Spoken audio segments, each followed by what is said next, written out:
Hello, friends, and welcome back to Stories About Entitled People. Let's kick off our video with a story where OP's regular trip to the hardware store turns into unexpected drama. While loading up their truck with building materials, an elderly driver in a Prius speeds through the parking lot and sideswipes OP's cart, scraping his own car in the process. When a 98-year-old wanted to trade insurance info for hitting my cart. I'm still shaking my head over this. It happened several months ago. I was getting ready for a home project and had picked up some corrugated steel roofing, a load of lumber, and 4 bags of construction sand from the local big box home improvement store, the orange one. The lumber was over 12 feet long. Everything fit on one cart. My pickup truck was parked in the parking lot, and I planned to push the cart there to load it, just like hundreds of other customers do. There's a high awning at the store exit, and after that, there's parking lot. There's no pedestrian painted crosswalk, but this is California. Parking lots are pedestrian right-of-way. Anyway, I checked both ways before pushing this heavy, long, and unwieldy load into the parking lot. I let the Jeep coming from my right go by. The Prius on my left is a long way away, so off I go. I didn't realize how fast the Prius was going, almost 40 miles per hour. I had about 8 feet of lumber into the parking lot when he drove up on me. He swerved to miss, so he didn't hit me head on, but he did kiss the load of 4x8s with his right front quarter panel. The wood then laid a perfect crease all the way down the side of his shiny Prius, all the way back to his rear quarter panel. With 200 pounds of sand, another 200 or 300 pounds of wood, and maybe 100 pounds of steel, the cart didn't move. Heck, the wood wasn't even damaged. The driver stopped almost 30 feet away, put his car in park, and came to check damage. He was old. Look, I'll be 60 this year, but I guess he was easily 20 years older, skinny and looking like dry jerky, but spry enough and alert. We asked if each other was okay. He checked the damage on his car, and out of habit I took photos of the damage, his license plate, my cart, and the area. Then he came up and asked to trade vehicle insurance. I laughed in his face. My truck's parked way over there. Why would I give you insurance on it? He got upset and asked me how I was going to pay for his car. I pointed out that he technically hit a pedestrian in a pedestrian area. He was going too fast and saw me enter his path from 50 feet away. He had plenty of time to halt and let me cross. He was upset, then hit on the bright idea that maybe the store was at fault and liable for parking lot accidents, and said he was going to talk to the manager. After he left, I decided I wanted to stick around and see what happened, but I needed my stuff loaded, so I left my cart parked out of the way and brought my truck under the awning and started loading. The old guy and a manager came out, and once the manager understood what happened, she explained how the store was not liable. He talked about suing the store, and she shrugged and told him to go ahead. The company lawyers would take care of it. But since he said lawsuit, she couldn't talk anymore, and she left. He came back over to me and asked, how was I going to make this right? I told him nicely that since I had no damage, I didn't need anything from him running into me. He said I ran into him. Really? Look at your front quarter panel. And that he was calling the cops. Okay, dude, you do that. I know something about cops in this city. Unless there's a shootout, a lot of money, or a body, their response time can be measured in hours. Or never. So I went back and finished loading my truck, then I got in and sat in the AC to cool off. Finally, I wrote my name on a paper and my telephone number. I gave it to the guy and told him to give it to the cops when they arrived, and then I left. About 5 hours later, a cop called and asked to trade information about the guy, basically driver's license info. They were still at the store. The guy sounded frustrated. So I read off the details of my license, and the cop read off the details of his license. No insurance info was traded. He just wanted to know who to sue. The cop emphasized the gentleman's birth date. That's when I learned he was 98 years old. Good on him for keeping his license. The cop emphasized it was a civil matter and the old guy could sue. I said I understood and looked forward to it. And that's where we stand. I've received no court summons, no other action. My backyard goldfish pond is still in work. Oh, wow. This guy really thought barreling through a pedestrian parking area at almost 40 miles per hour was somehow OP's fault? The audacity to demand insurance info for damage caused by his own reckless driving? Priceless. The kicker? He was 98 years old and still throwing around threats to sue. Good on OP for staying calm, loading up, and handing over just enough information to defuse the situation without giving in. Sometimes you just have to let people's bluffs fizzle out. And as for that goldfish pond, sounds like a far more rewarding project than worrying about this nonsense. And our second story, trust your front desk staff. I work front desk at a busy spa and had worked here for 7 years at this point. The last few months or so, we were getting these random robocalls where we would pick up the phone and get an insanely loud beep in our ear and nothing else. This beep was so loud it made our ears ring.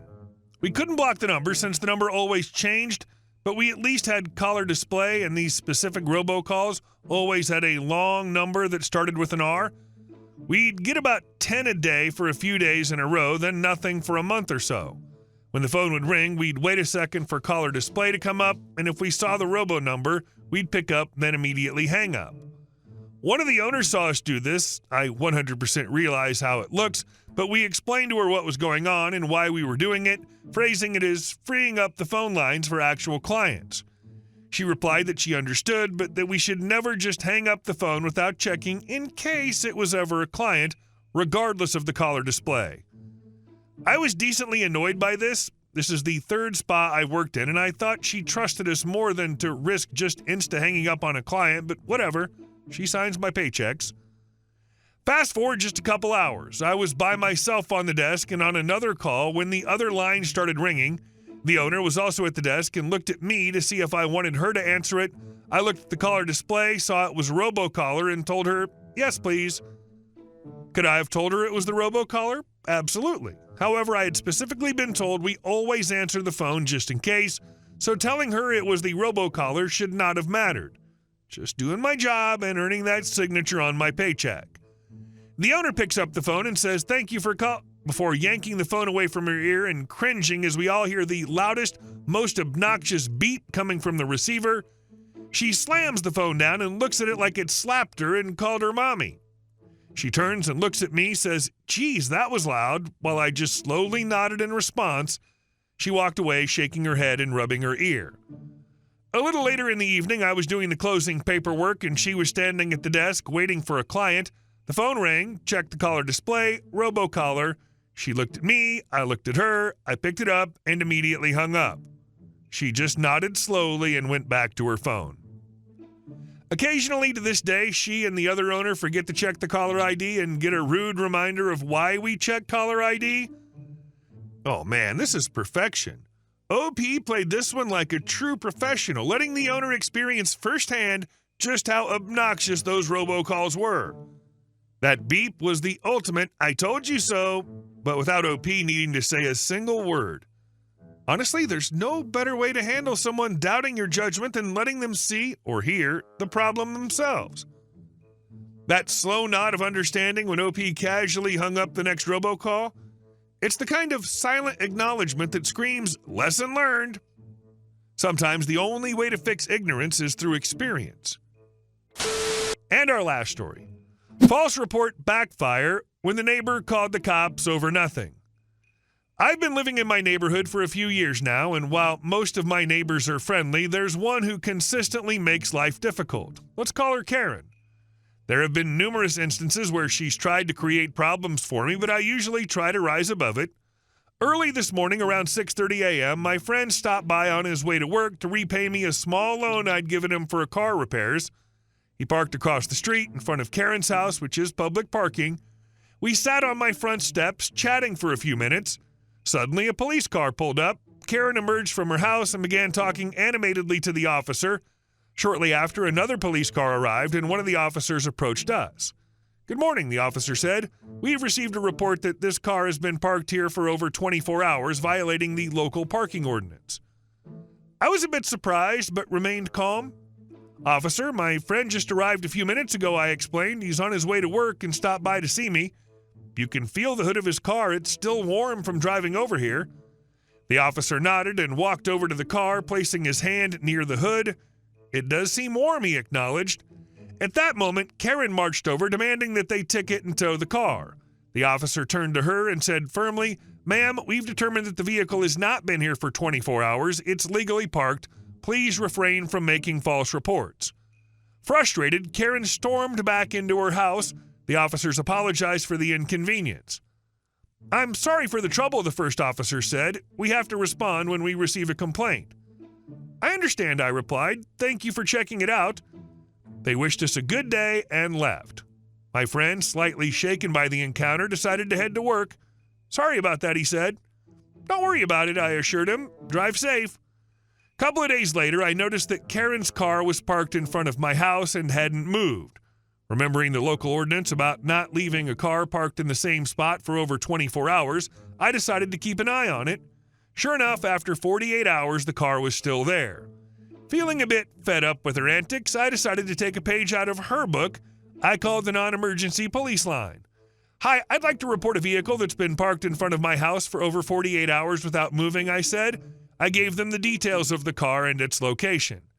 Thank you for letting us know, the dispatcher replied. We'll send an officer to check it out. Later that day, a police officer came by, marked the tires, and left a notice on her windshield. Another day passed, and the car still hadn't moved. The officer returned, and this time they issued a citation. Eventually, a tow truck arrived and towed the car away. The following morning, Karen knocked on my door, visibly upset. Did you have my car towed? She demanded. I looked at her calmly. Karen, I noticed your car was parked in the same spot for several days. According to the local ordinance, that's not allowed. Since you seemed so concerned about parking regulations the other day, I assumed you'd want to follow them as well. She stared at me, speechless for a moment. You could have told me, she finally said. Just like you could have spoken to my friend before calling the cops, I replied. Respect goes both ways. She huffed and walked away without another word. What a freaking wild story. Talk about karma coming full circle. Karen's attempt to weaponize the police over a bogus parking complaint not only backfired, but gave OP the perfect opportunity to turn the tables. It's peak poetic justice to see her own car towed under the same ordinance she tried to use against OP's friend. The best part, in my opinion, is that OP didn't stoop to her level of entitlement, instead calmly let the rules speak for themselves and delivered a lesson Karen won't forget anytime soon. Maybe next time she'll think twice before crying wolf. Hey guys, thank you all for watching the video. I'll see you in the next one.